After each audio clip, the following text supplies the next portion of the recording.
김정은이가 최근에 이제 경제 쪽에 이제 관심을 갖는다고 그러면서 이야기한 것 중에 20 곱하기 10 정책이라는 걸 이야기를 했어요. 그게 뭐냐면 매년 20개 군씩 공장을 만들어 갖고 10년 이내에 평양이 아닌 지방 인민들의 기초물질 그 생활 수준을 향상시키겠다, 이제 이렇게 얘기를 해서 제가 탈북민한테 여쭤봤어요. 기초물질이 뭐예요? 그랬더니까 뭐겠습니까? 기초물질이 간장, 된장 이런 거예요. 그것마저도 지금 공급이 제대로 안 되다 보니까 못 살겠다고 난리라는 거죠.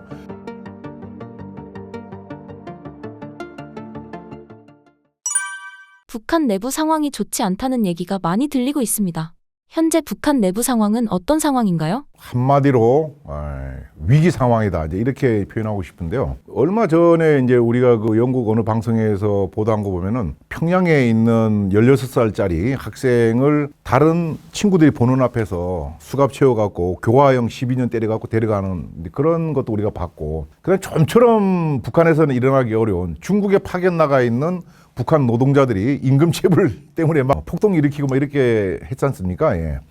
왜 그런 일이 일어나는가? 여러 가지로 북한 내부가 옛날 같으면 상상할 수 없는 그런 일이 일어나고 있는데, 문제가 한두 가지가 아닌 것 같아. 여러 가지 어떤 그 유엔 대북 제재를 많이 받다 보니까 먹고 사는 문제가 일단은 제대로 정리가 안 됐을 것 같고, 그 외에 여러 가지 어떤 우리 남한과 관련된 이런 일들이 계속 지금 일어나고 있다, 이렇게 이제 저는 생각을 하고 있는데요. 북한이 이제 지난 연말 올 연초까지 해서 계속 뭐 여러 가지 미사일 발사하는 도발이라든지, 그 다음에 김정은, 김여정이가 말로 막 도발을 막 하고 있지 않습니까? 그 미사일 쏘고 하는 것은, 그것은 뭐 북한도 무기 개발을 그 대북 제재 속에서 자기들 해 나가려고 그러다 보니까 그 프로세스에서 나간다고 봐요. 그런데 이제 김정은이나 김여정이가 뭐 남한하고 완전히 끊어버린다, 너희들은 이제 우리의 주적이다, 이렇게 이야기하는 것은 왜 그럴까? 이걸 참 우리가 눈여겨봐야 된다는 것이죠. 우리는 적이 아니었어요. 우리는 뭐였겠습니까? 괴뢰야, 괴뢰. 북한의 주적은 미국이었어요. 미국 원수. 그리고 우리는 적이 아니고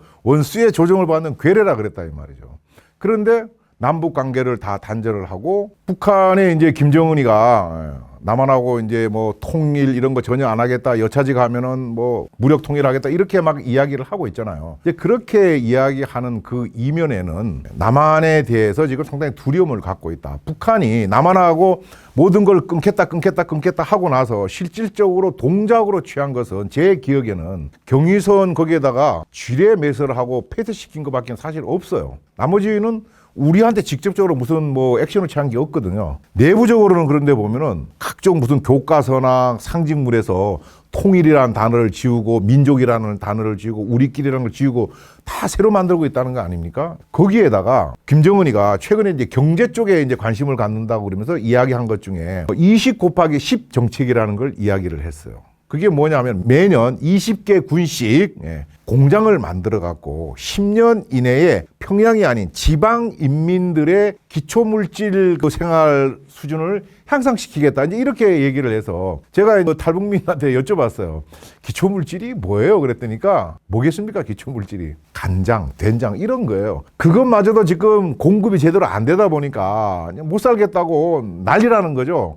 그러니까 이제 공장을 그렇게 지어갖고 그걸 지금 저는 뭐 지방에 공장 만들어서 기초물질 생활을 수준 향상시킨다 그래서 어마어마한 뭘 하는 줄 알았는데 간장 된장을 지금 만들어 먹이겠다는 그거 아닙니까? 그러다 보니까 북한의 식량 사정은 이루 말할 수 없다. 최근에 러시아하고 이제 포탄 주고받고 이렇게 해갖고 아마 식량 같은 게 좀 들어왔을 것 같은데 그게 과연 지방까지 내려갈까? 그렇지 않을 거예요. 평양에 있는 이 특수한 사람들한테 가고 나면은 남는 것도 없을 거라고 생각을 하는 거죠. 자, 어쨌든 그런 측면에서 북한이 식량 문제에서 여러 가지 문제가 많고, 우리가 2020년도를 한번 생각을 해보면은 2020년에 김여정이가 개성공단에 있는 남북 연락사무소를 폭발을 시켰어요. 자, 왜 폭발을 시켰느냐 하면 그 과정을 보면은 2017년도에 북한이 미사일 시험을 했습니다. 그래서 그 당시 이제 문재인 대통령이 뭐라고 그랬냐면은 혹시 우리가 전단 뿌리고 막 이렇게 하니까 북한이 마음이 불편하니까 그랬나 싶어갖고 대북 전단 살포 금지법을 만들으라고 얘기를 했습니다. 그런데 당시 이제 야당이 뭐 반대하는 거죠. 표현의 자유가 있는 것인데. 그러다 보니까 그 진도가 안 나가니까 김여정이가 2020년 들어가고 야 전단 날리지 말란 말이야. 전단 계속 날리면은 개성공단 자체를 완전히 철거하거나 남북 연락사무소 요거 파기하거나 아니면은 9.19 남북 군사 합의서 이거 없애겠다 이렇게 이제 이야기를 했어요. 그리고 나서 며칠 안 있다가 결국은 개성공단 내에 있는 남북 공동 연락사무소를 폭파시켰지 않습니까? 그렇게 하고 우리 국회에서 2020년 12월 달에 부랴부랴 당시 여당이 이제 주관해 갖고 대북 전단 살포 금지법이라는 걸 만들었지 않았습니까? 그리고 나서 그 얼마 며칠 뒤에 북한에서는 반동 사상 문화 배격법이라는 걸 만들었어요. 그 반동 사상 문화 배격법이 뭐냐? 쉽게 얘기하면은 남한의 영상이나 뭐 이런 걸 갖고 있으면은 교화형이나 최대 사형까지 시키겠다는 그런 내용이에요. 이제 그런 걸로 유추해 봤을 때 이 북한의 지금 상황이 워낙 많이 흔들리고 있구나. 사상적으로 이념적으로. 그러니까 김정은이도 그렇지만 김여정이가 나가갖고 그 만들지 말라고 날리지 말라고 왜 군사 분계선에 있는 북한군들이 딱 흔들리고 있으니까 우리가 그 안 만드니까 이제 행동으로 보여줬던 거라는 거죠. 그러면은 그 뒤에 그럼 잠잠해졌느냐? 아니에요. 이미 한번 남한 문화를 맛본 이 북한의 젊은이들이 거침없이 계속 그런 행동을 한다는 거죠. 그러다 보니까 어떤 문제가 또 생깁니까? 2022년도에 평양 문화어 보장법이라는 것도 만들었어요. 그게 뭐냐? 평양 문화어라는 게 북한의 표준어죠. 그러니까 우리 서울말 표준어를 하듯이 그 내용인즉슨 오빠, 자기야, 사랑해 이 말 쓰면은 교화형 내지는 최대 사형시키겠다는 거예요. 그런 법을 만드는 거죠.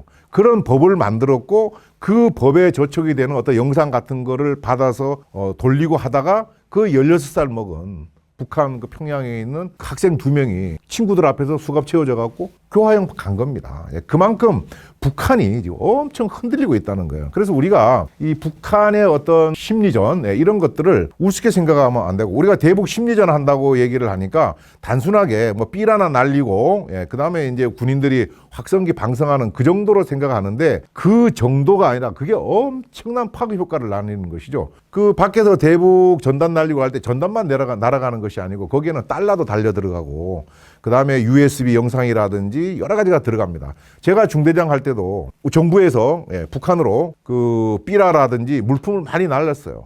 제가 이제 중대장 처음 비무장지대 갔을 때 제 그 부하 전우들이 비무장지대 수색 정찰을 갔다 와갖고 제 책상 위에다가 뭘 갖다 놨어요. 이거 뭔가 보니까 요만한 트랜지스터 라디오야. 트랜지스터. 그때 라디오가 귀한 시절이에요. 그게 뭐냐 그러니까 수색 정찰하다가 비무장지대 주웠다는 거야. 그게 보니까 뒤에 어느 나라에서 만드는지 없는데 싹 뜯으니까 메이드 인 코리아가 나오는 거예요. 그게 뭔가 어느 날은 좋은 비단 스카프를 또 주워 갖고 와요. 나중에 가만히 생각해 보니까 그게 우리가 북한으로 날린 건데 이게 바람에 의해서 가다 보니까 중간에 떨어져 갖고 이게 퍼져 있던 걸 우리가 주워왔던 거죠. 그걸 이제 상급부대 다시 이제 반납하고 이렇게 했었는데 그런 것들이 미치는 영향이 엄청나기 때문에 우리 입장에서는 사실은 그런 것을 하는 것이 좋다는 거죠. 우리가 2017년도인가요? 판문점을 통해서 그 오청성 씨라고 북한군 한 명이 이제 귀순해 왔는데 그때 와서 얘기를 하잖아요. 그 판문점 쪽에 자주 오고 뭐 이렇게 하다가 보니까 거기에서 소녀시대 GGG 하는 노래를 듣고 소녀시대도 알았고 남한 영상을 보기 시작했고 북한의 그 군사 분계선에 있는 대부분의 병사들이 우리가 하는 대북 확성기 방송을 통해서 여러 가지를 얻는다는 거 아니에요. 무조건이야 나오면 저절로 어깨가 들썩들썩 한다 그러지 않습니까? 그래서 북한이 뭔 일이 있으면은 제일 먼저 우리한테 요구하는 게 뭐예요? 야, 삐라 뿌리지 말고 대북 확성기 방송 멈춰달라 그러는 거예요. 그만큼 그게 파급 효과가 크다는 것이죠. 그래서 우리가 대북 심리전 그러면은 휴전선을 통해서 가는 것뿐만이 아니라 북한하고 중국의 국경선을 통해서 들어가는 물건들이 얼마나 많습니까? 거기에 수많은 영상이나 USB라든지 기타 많은 영상 이런 것들이 들어가 갖고 북한 사람들이 뭐 정작 저도 안 봤던 그런 연속극까지 다 보고 있다는 거 아니에요. 북한 그 학교에 갔을 때 인싸가 누군지 아세요? 혹시 우리 PD님? 예를 들어 사랑의 불시착 있잖아요. 그거 어제 결말에 어떻게 끝난지를 아는 학생이 북한의 인싸라는 겁니다. 다 보고 있다는 거예요. 그런 측면에서 북한이 우리가 의도적으로 했든 아니면 북한이 자체적으로 여기저기 통해서 들어온 여러 가지 우리 남한의 이 문화에 지금 붕괴되고 있다. 그리고 북한의 사정은 한마디로 정리를 하면은 식량 부족으로 의해서 내부의 어떤 심상치 않은 움직임도 있고 외부에서 우리가 의도적으로 했든 의도적으로 하지 않았던 남한의 수많은 소위 이제 K컬처, K문화가 유입이 돼갖고 감당이 안 될 정도까지 간 것이다. 그래서 지금 남한하고 딱 단절하겠다 그러는 것은 김정은이 입장에서는 지금 4대를 넘겨줘야 되는데 자기 왕조를 그 다음에 노동당 규약에 남한을 적화통일한다고 돼 있는데 지금 적화통일은커녕 자기가 지금 흔들리게 됐다 이거죠. 그러다 보니까 우리 그 구한말에 흥선대원군이 쇄국 정책한다 꽉 막았듯이 지금 그런 식으로 해갖고 야 남한은 그동안에 우리가 뭐 우리 민족끼리 뭐 통일해야 된다 그러니까 그러면은 남한 영화도 봐야지 노래도 들어야지 하는 것이 북한 주민들이 갖고 있던 생각인데 야 아니야 다른 나라고 다른 민족이고 우리 통일 대상이 아니야 딱 끊음을 해갖고 이제 적개심을 불러일으키려고 그런다는 거죠. 그런 의도로 지금 차단하고 있는 것이다. 예, 북한 내부 사정이 엄청 지금 힘들다. 예, 이렇게 저는 평가를 하고 있습니다. 북한 미디어에서 김주애의 노출이 많아지고 있습니다. 김정은의 후계는 김주애로 보면 되는 걸까요? 제가 그렇게 보는 게 아니고 대부분 이제 그렇게 보는 것 같고요. 올 초까지만 해도 사실은 우리 뭐 그 정보기관에서도 뭐 따따붙다 크게 얘기가 없었는데 그 뒤에 나온 이야기 보면은 뭐 김정은이한테 김주애 말고도 애가 둘 더 있다 이렇게 하는데 결국은 뭐 이런저런 이유에서 김주애가 후계자가 되지 않겠는가 이렇게 이제 뭐 이야기들을 하고 있는 분위기더라고요. 근데 사실은 김주애가 2022년인가 그 9살 때 첫 화성 17인가 발사할 때 나왔던 걸로 기억이 나는데 일단 개인적으로는 그 어린 애가 너무 안 됐다는 생각이 사실 들고요. 뭘 알겠습니까, 걔가. 나중에는 이제 어떻게 변할지 모르지만은 그럼에도 불구하고 후계자라고 이제 볼 수밖에 없다고 생각을 하는 것은 김정은이 아버지 김정일이는 김일성으로부터 후계자 수업을 30년을 받았어요. 북한에서 대학을 졸업하고 말단으로 들어가고 거기서 계속 이제 커나가면서 아버지가 하는 걸 보고 또 자기 인맥도 만들어 나가고 그렇게 해서 나름대로 김일성이가 죽고 나서 안정적으로 좀 그때가 이제 뭐 동유럽이 무너지고 소련이 붕괴하고 했고 먹고 살기 힘든 그건 있었지만은 정권적으로는 비교적 안정되게 이렇게 갔었는데 김정은 같은 경우에는 아무리 길어도 3년이 안 돼요. 김정일이가 후계자 수업을 별로 안 하다가 한번 쓰러지고 이러고 난 뒤에 했단 말이죠. 그래 뭐 30개월 좀 넘을 텐데 그 상태에서 김정은이가 딱 정권을 잡았을 때 많이 불안했구나 이렇게 이제 느낄 수 있는 거죠. 그렇게 해서 결국은 자기는 김정은이는 스위스에서 유학을 해갖고 마땅한 친구도 없는 것이고 그러다 보니까 그런 가운데 자기 고모부 장성택이가 뭔가 다 이렇게 하는 것 같으니까 또 자기 고모부 장성택이가 자기가 아니고 자기 형 그 후견자 역할을 했다 이런 얘기를 들으니까 불안한 거죠. 그러니까 결국은 그 고사총으로 무참하게 이제 죽인 거고 그 다음에 그 장군들도 상을 도리로 바꿨잖아요. 총장, 참모총장을 예를 들면은 졸다가 죽은 현영철이도 있고 말이죠. 그렇게 한 것이 결국은 본인 권력이 상당히 불안했다. 그리고 그런 몇 년 지나다 보니까 내가 아버지로부터 승계받는 학습 기간이 너무 작았구나, 너무 짧았구나 이렇게 느낀 것 같고요. 거기에 이제 더 붙일 수 있는 것이 북한의 어떤 젊은 사람들의 이념적, 사상적 변화를 완전히 실감했다고 저는 생각을 하는 겁니다. 김정은이가 처음에 그 권력자가 돼갖고 주로 어디를 많이 갔냐면은 젊은 그 소년단 여기 빨간 마우라 둘러 그런 데를 많이 갔어요. 왜? 그 어린 학생들이 나중에 나의 권력 기반이라 생각한 거죠. 갔는데 여기가 이제 철이 들어가고 사춘기 지나고 20대 전후가 됐는데 와보니까 매일 오빠야 자기야 하고 있으니까 이거 아닌 거죠. 이거 불안한 거야. 그런 와중에 모르긴 해도 김여정이도 또 있었고 하니까 또 어떻게 될지는 모르고 북한 주민들도 궁금할 거 아니에요. 야, 뭐 어떻게 되는 거지 하니까 그래서 이제 김주애를 일찍 등판을 시켜서 나 같은 수습 기간이 짧아갖고 헤매지 않도록 해야 되겠다. 김주애는 워낙 또 어리고 그 위에 아들이 있는데 뭐 조금 문제가 있다 그러는 것 같으니까 그래서 이제 일찍 등판을 시켜갖고 이 수습 기간을 길게 만들고 또 그 와중에 자 뭐 어쨌든 우리 북조선은 백두혈통이 하는 거야. 김주애가 백두혈통이다. 그러니까 다 여기 주목해라. 이런 차원에서 나이가 비록 9살이지만은 어쩔 수 없이 등판시켜가고 지금까지 오고 있는 것이 아닌가. 근데 거기에 혹자들은 또 이렇게 얘기하지 않습니까? 그 유교적인 사상을 갖고 있고 가부장적이고 남자 위주로 돌아가는 북한에서 과연 김주애한테 넘길 수 있느냐. 안 넘기면 어떻게 할까요? 아들이 뭐 제대로 넘길 사람이 없다 그러면은. 그렇다 그거를 뭐 다른 박 누구한테 줄 것도 아니고. 그러니까 결국은 그렇게 갈 수밖에 없지 않겠는가. 근데 이제 그까지 갈 수 있을지라도 두고 봐야 되는 거죠, 사실은. 북한과 러시아의 밀착 관계가 돈독해지고 있습니다. 장군님은 이 상황을 어떻게 보고 계신가요? 북한으로서는 뭐 마지못해 가는 것 같지만은 오아시스를 만난 거죠. 사실은 사막에서 오아시스.